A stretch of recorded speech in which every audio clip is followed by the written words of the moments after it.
to Hackdoor, where we talk about everything in cybersecurity, bug bounty, and hacking. So if you've not subscribed to the channel, please do subscribe to the channel. Today, in this short video, I'm going to talk about how you set up Android Studio and Android Emulator in your systems. The process for Mac and Windows is pretty same. You need to go to this website and download the Android Studio for your platform. So right now I'm using a MacBook, so I'm going to download this Android Studio Ladybug version. Once you click on here, you need to go through the terms and conditions and everything, and then you select which version you want to download. Before that, you need to checkbox this link. And since I'm using a Mac with Apple Silicon, I'm going to go with this part. So you can see my download has already started. Now you can see that I have downloaded Android Studio for Mac. Okay. As you can see, this is an ARM build. Since I'm using a MacBook with Apple Silicon, that's why I'm using an ARM build. If you're using a Mac with Intel, then you can select the Intel chip Android Studio in the previous step. Now just quickly open this DMG file. And this is the simplest way to install Android Studio in a MacBook. You can see the package is being copied. Now I can simply close these windows and simply put in Android Studio app. And you can see that the Android Studio app is now opening. Now it says that it's not downloaded from App Store. Now Android Studio is also not available from App Store, but since I've downloaded it from a trusted website, I'm going to just click on Show in Finder, and then I'm going to open. And then I'm just going to click on Open. And this will quickly help me to open Android Studio on my Mac. Now, so far it's a simple plug and play installation, right? So I'm just going to select Don't Send Any Data, since I'm not using this in a development environment. Okay, now to set up a Android emulator, I'll quickly click on More Actions, and then I'll quickly go and click on the Virtual Device Manager. Okay, so this is the option I'll go to if I want to create an Android emulator. Okay, now you can see already an emulator has been created by the name of Hackdoor, and it's already there. So let me just quickly delete it since we don't need it.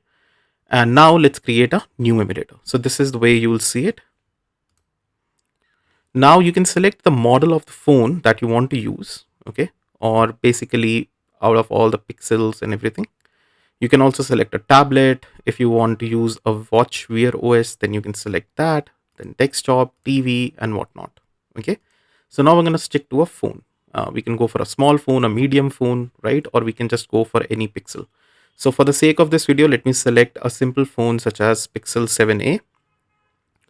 Okay, now another important part is that after selecting what kind of phone you want, you also have to select what kind of an operating system you want to use on it. Now you can use multiple operating systems that you want to use. In case you want a full-fledged list, you can just click on this refresh list, and this will basically add whatever the latest versions are available.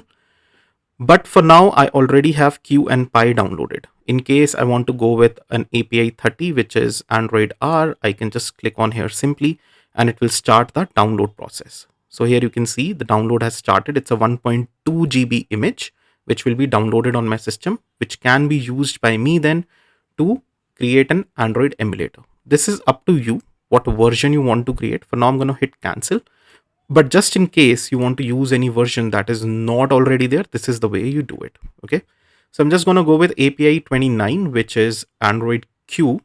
Okay, it's an ARM64 version 8 build and works on Android 10. Okay, this is pretty easy for me to use when I'm doing my pen testing assignments, and almost all the apps work with this. So here I'm just going to select this and click on next.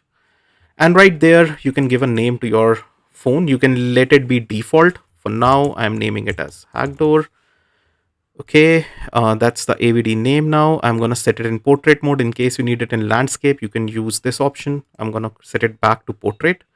And I think this is pretty simple, but feel free to explore other options such as advanced options. For now, for the sake of this video, I'm just going to stick with the default options. Click on finish.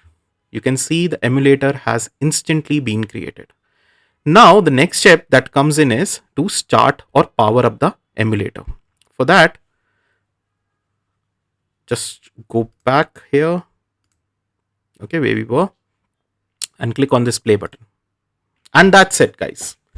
That's how you start an Android emulator on a MacBook, or for that matter on a Windows system as well. If you want me to create a similar video for Windows systems, just put it down in the comment box and I will do that. Okay. This was a process for a MacBook, okay, where you can actually set up an Android emulator quickly. Here you can see you have multiple apps already here. Okay. You also have Play Store. In case you want to sign in, you can just use your Google email ID and password to sign into the Play Store. Okay.